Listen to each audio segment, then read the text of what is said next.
Peace be with you. Welcome to the Deen Show. For those that were with us last week, Hamza met Ted, Ted met Hamza, the human connection. We were sharing, Ted asking some questions. It was going really great. So this is the part 2 to that. Don't go anywhere. We'll be right back. This is the Deen Show.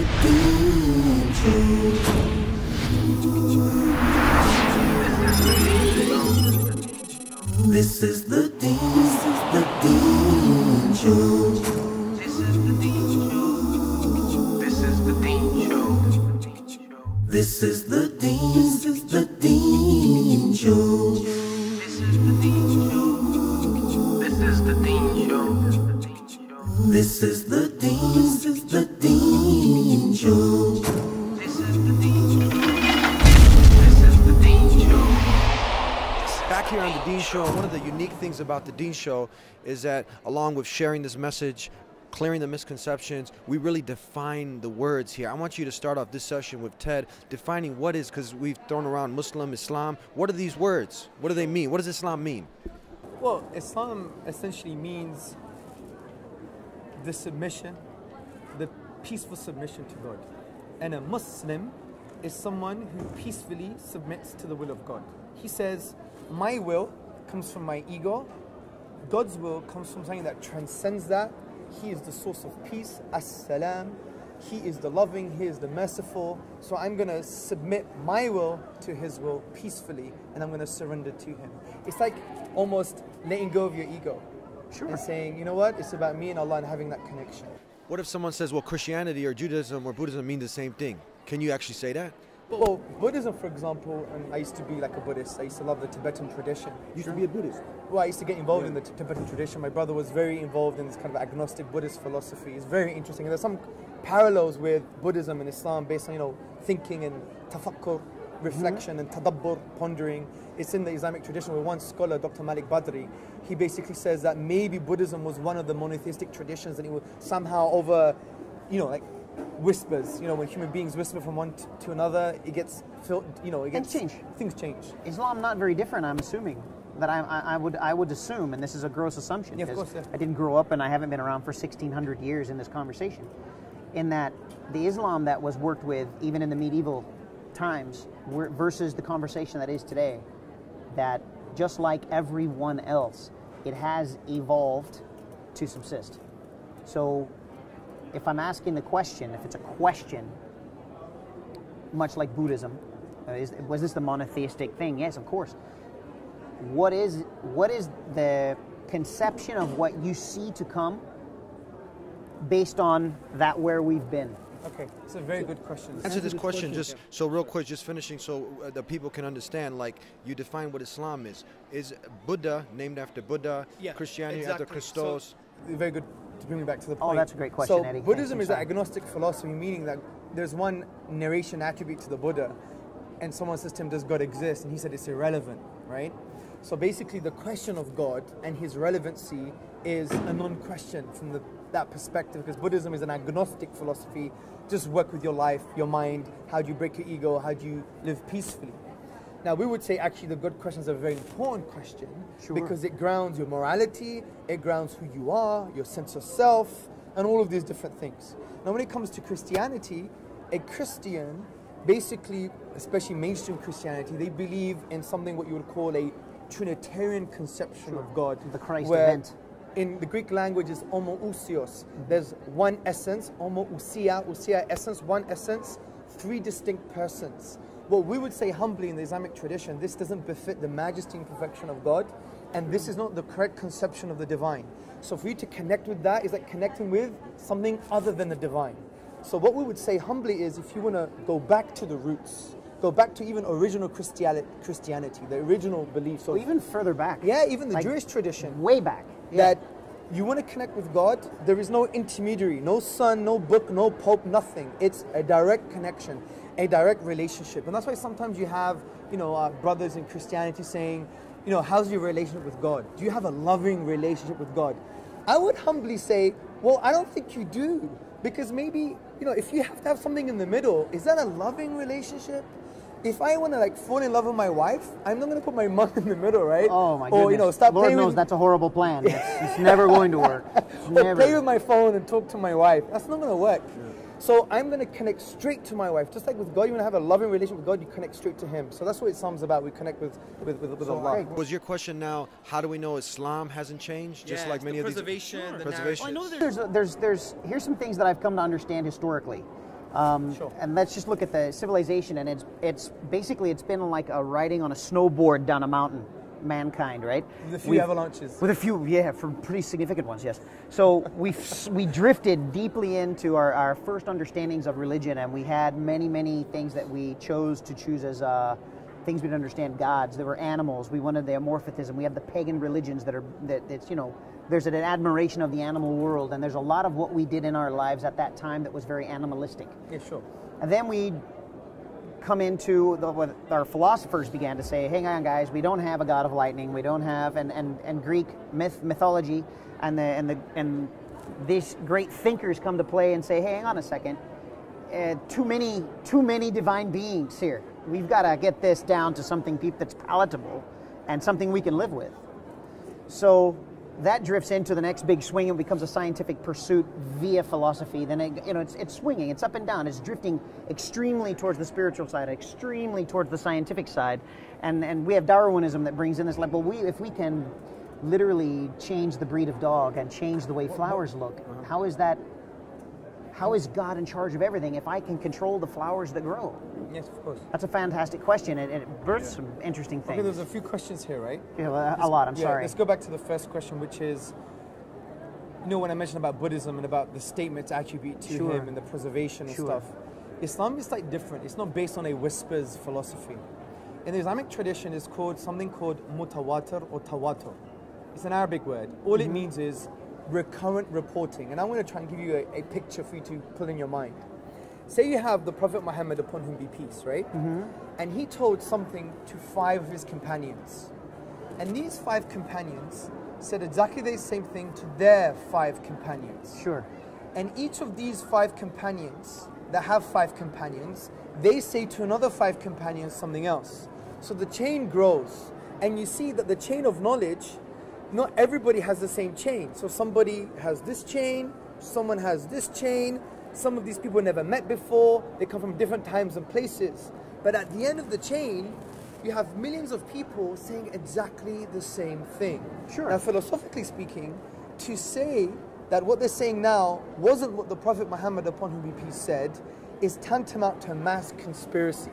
That they somehow basically traveled, took a time machine, you know, said, make sure you say this, make sure you say that, you got it from this chain, and say you got it from that chain of narration. Sure. So this basically shows that you can't deny what you call recurrent reporting. Even David Hume, famous Scottish skeptic philosopher, he said, you know, if the masses of people in the 1600s,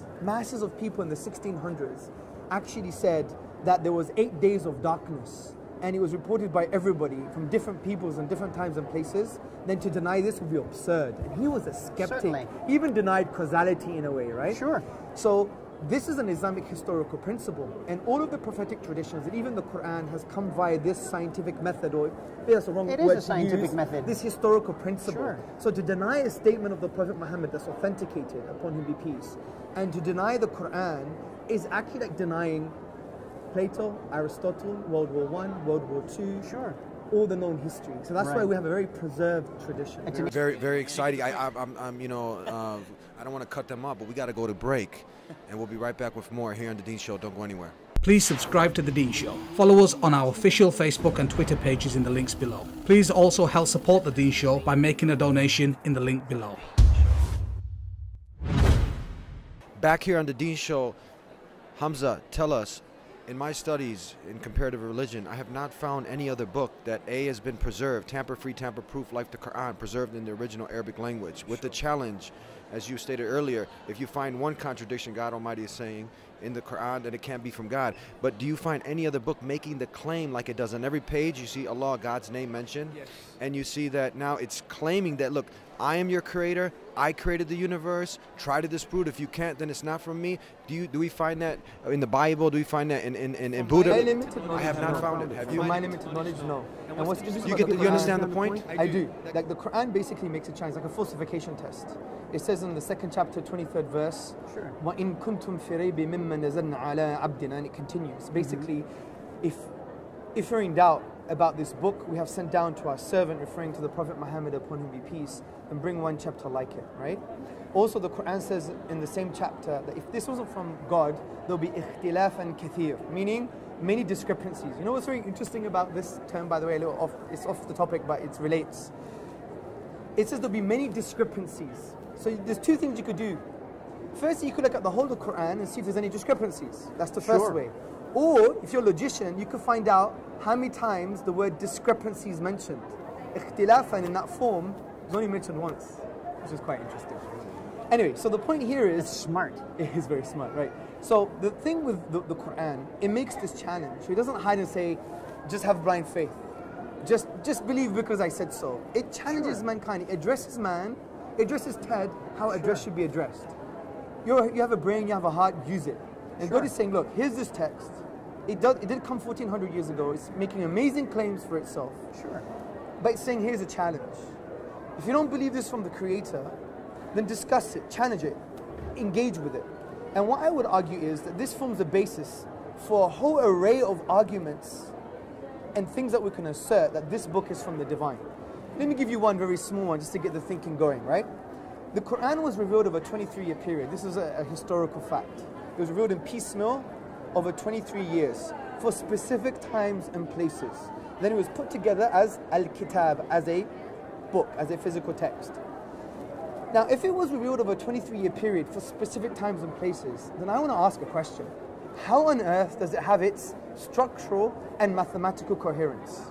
Take, for example, the second chapter. It has 286 verses.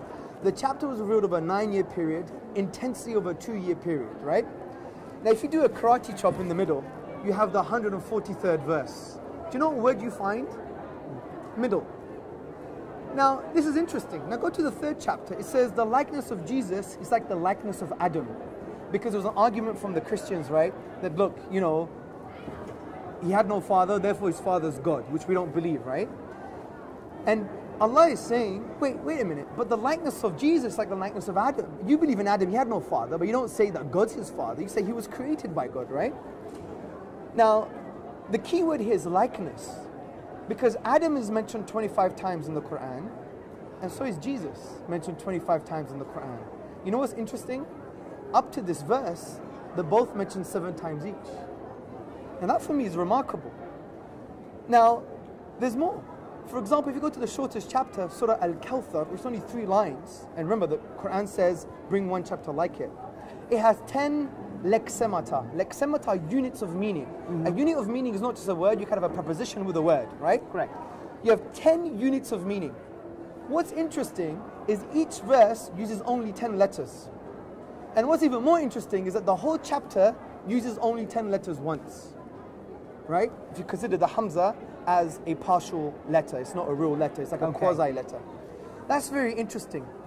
And there are many more of these kind of structural features. So for me, the Prophet Muhammad, upon whom he be peace, didn't have a computer, didn't have a calculator, he didn't even write things down. Now what's very interesting is that these verses were wrote over a 23-year period, yet we didn't have a computer, but it was compiled together to have this amazing structural coherence. For me, humbly, I don't think there's a naturalistic explanation. That's just one. Now there is another one. Take, for example, revealing of lost historical knowledge. The Quran, many claim, says borrowing from the Jewish tradition and the Bible, right? But this is false, for one specific reason. The Bible mentions Pharaoh. The Torah mentions Pharaoh. The Quran mentions Pharaoh. Big deal. But also the Quran mentions king for the leader of the Egyptians also. And it mentions it in a distinct way. It mentions Pharaoh at the time of Moses and Al-Malik, king, at the time of Yusuf, Joseph. And it doesn't conflate them, doesn't use... There's no conflict There's in no the conflict, timeline. yes. But in the biblical tradition and the Jewish tradition, there's this conflict, right? Oh, it's rampant from every single book. Yeah, it's not accurate from that perspective. Almost purposefully inaccurate. Now this is now this is a minute detail. If you were to take away this word, it wouldn't affect the message of the Quran. However, it remains distinct that it mentions Pharaoh for the time of Moses, king for the time of Joseph. Sure. But the question here is this. at that time we had no access to the hieroglyphics, which was the pictorial language of the Egyptians. It was a dead language.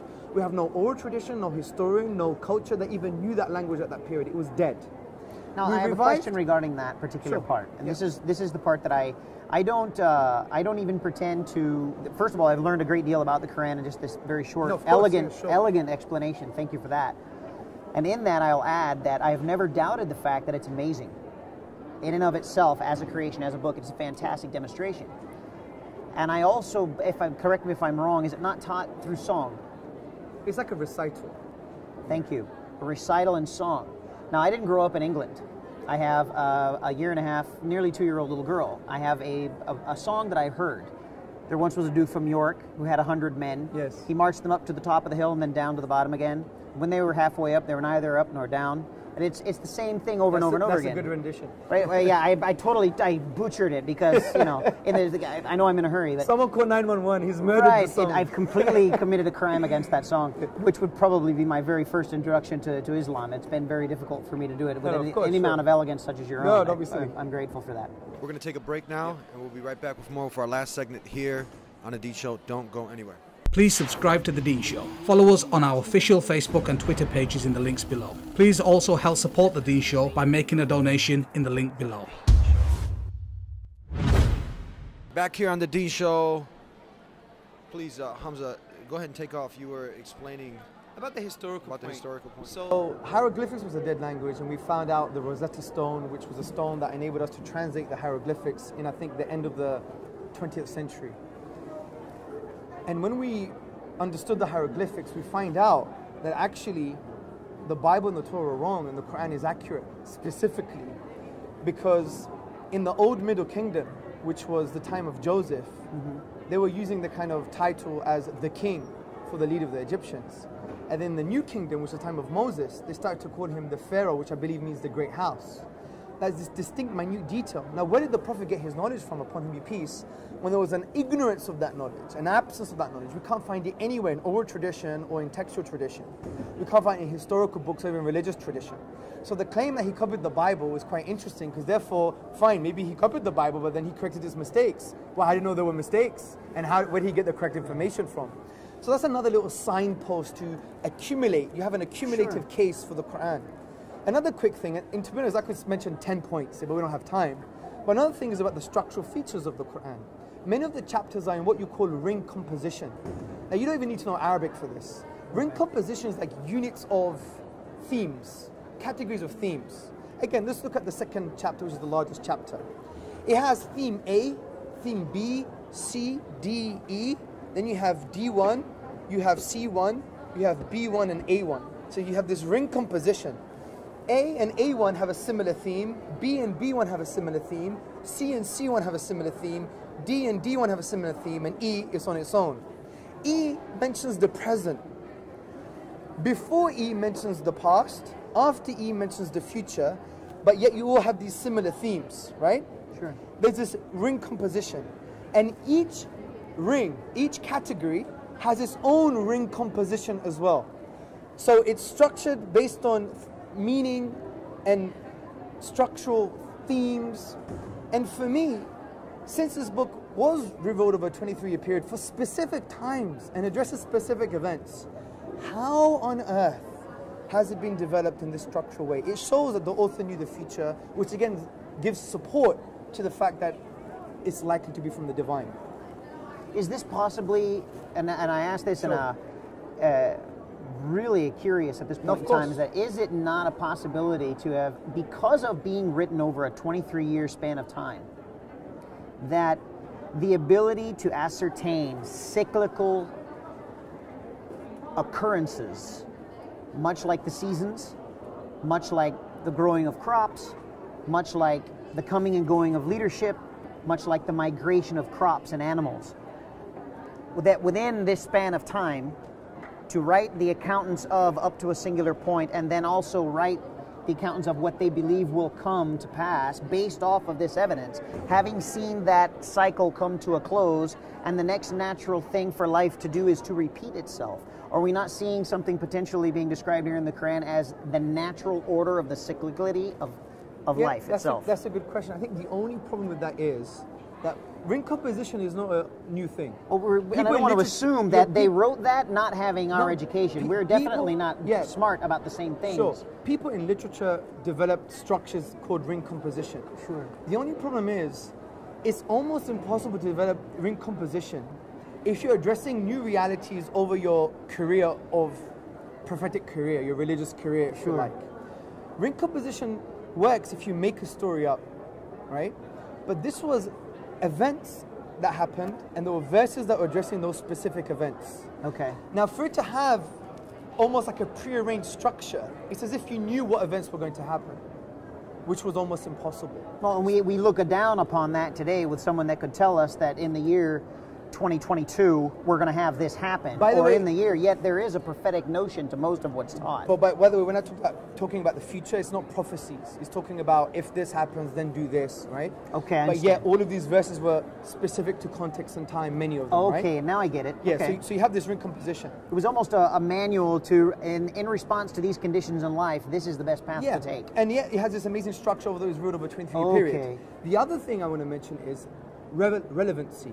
Now, the Quran basically wants to address the human mind, the 7th century mind, the 15th century mind, and the 30th century mind. Certainly. And let me give you some examples to show the multi-layered and multi-leveled meaning of this book, which is phenomenal. Because if it was 7th century, it must have a 7th century language. But the Quran is so dynamic, it has almost a timeless language. And for me, it shows it came from a being that knows all knowledge.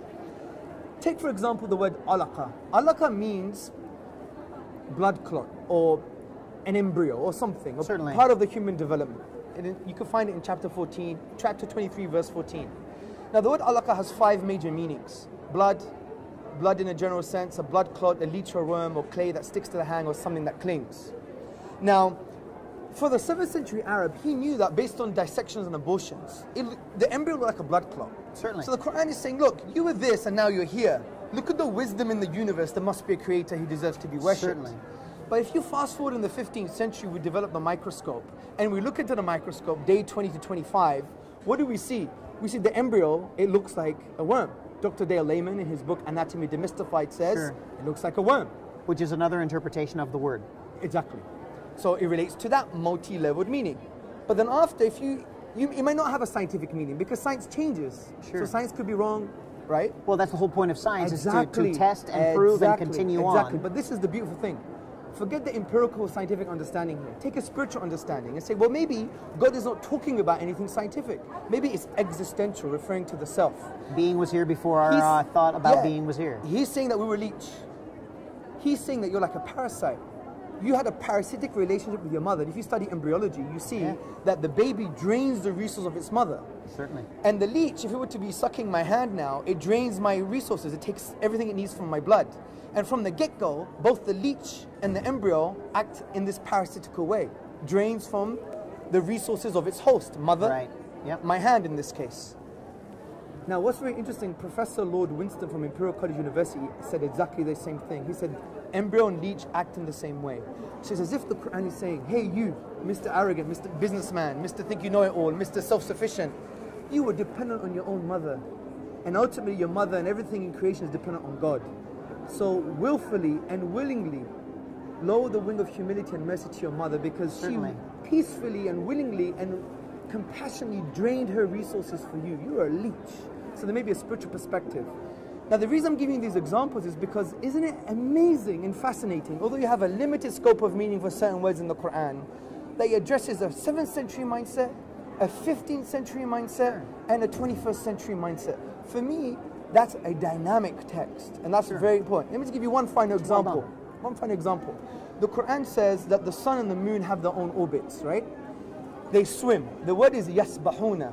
Now, you can look into the universe as with your naked eye as a 7th century Arab with sandals and say, wow, they're swimming in the cosmos. But that can also relate to celestial mechanics. They have on its own orbit. But you may be thinking, the sun has its own orbit? Yes, the 7th century Arab believed that the sun was going around the earth, which is wrong. But it addresses their mentality. Well, So that was a hiccup in time. well, it's not even that. It's to address their mentality to make them realize there's power and wisdom in the universe. But you know what's very interesting? The sun does have its own orbit, according to modern physics. Oh, modern physics has broken it out. Yeah. It orbits the Milky Way, and it takes 226 million years to orbit. And if you look at amazing diagrams of the universe, the sun is doing this orbit, and there's things, and the planets are going around it. It's phenomenal. So do you understand one word addresses a 7th century mindset, 15th and 13th, and any century mindset? So for me, it seems to me, when you add all these accumulative things together, plus the life of the Prophet Muhammad upon him peace, which is another question and maybe another show, then it should make you think and say, what's the best explanation for this? We're almost out of time. We got 1 minute left. Closing comments and advice to those truth seekers, people who are curious like Ted, and let's say someone out there is hearing this. What is that first step when because we know that in Islam, it's a lifetime struggle to acquire knowledge. There's so much. It's an ocean of knowledge. But when somebody wants to do Islam, they want to accept Islam, what is the first major step that one has to take? Well, what they have to do is affirm the truth reality. You have an amazing tie. Islam is like saying that you have an amazing tie. And that's why we're saying we're affirming the reality that you have an amazing tie. And what is the affirmation of reality here? La ilaha illallah Muhammadan Rasulullah. There is no deity, no object worthy of worship but the one that created us, the deity, Allah. And the Prophet Muhammad, upon whom be peace, is his final messenger. Now this should be made with your heart, that you sincerely believe in this, and that you have a willingness to worship. If you don't have that willingness to worship, which is your raison d'être, as the French say, your reason for existence, then that might not be accepted. So you have a willingness to worship, to come close to God, and you believe in that reality, and that makes you a Muslim. And that's simple. You don't have to know all this complex stuff I was talking about. Dip in a pool, you don't have to do anything. You don't need angels to come down with fireworks or anything. It's so... Yesterday, on Friday, we're here. There was a sister, American sister, sat through the lecture, came up to me and said, I want to become Muslim, but I don't know what's going on. She thought there has to be a special time and moment. I said, look, Allah wants you to love Him, but you've closed the door on Allah. You've locked the door, put the gates up and put guard dogs. Allah wants you to love Him. There's nothing special. Do you like this guy's shoes? Yeah, I like his shoes. Islam is just like that. You're accepting a reality. There is no deity worthy of worship. I'm not my deity. Society is not my deity. My boss is not my deity. Eddie is not my deity. Ted's not my deity. The ism and schism is not my deity. My deity is the one who created me, the one that loves me, the one that knows me better than I know myself. And I'm going to submit to that. And I'm going to love Allah, and He wants to love me. So why would I choose hell over a loving God? God doesn't send you there. Allah says, don't blame me.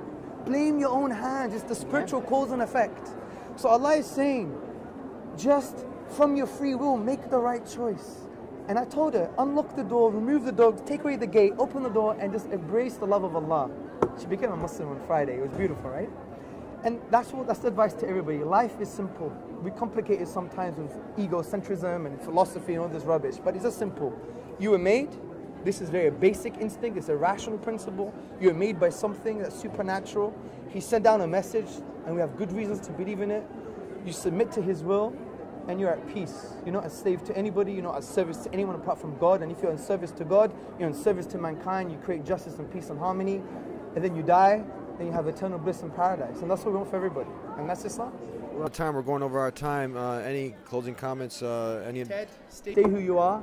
I think you've taught us a lot, because it shows to everybody, the Muslims, that we could come together and have these discussions, like we're in a coffee shop, chilling out, discussing about man life and the universe. And I'm going to connect with you after this anyway, because we had a long conversation before we had this show, and you're a great guy. Keep up the fitness and the nutrition and all the stuff that you do. Keep up the reading, and let's engage further. And that's what we have to do. We have to show people, we have to transcend the Fox News narrative. Now, they want to divide us. People want to divide us. We want to say we want a space where we could have the right emotions, the right intellectual discussions, the right human connection, so we could talk about these issues. And if we disagree with love. We don't disagree with hate. And that's what we want, Eddie, right? Yes, absolutely. Thank you. Thank you very much. Thank you everybody for tuning in, and we'll see you next time here on The Dean Show. Hope you enjoyed. Peace. Please subscribe to The Dean Show. Follow us on our official Facebook and Twitter pages in the links below. Please also help support The Dean Show by making a donation in the link below.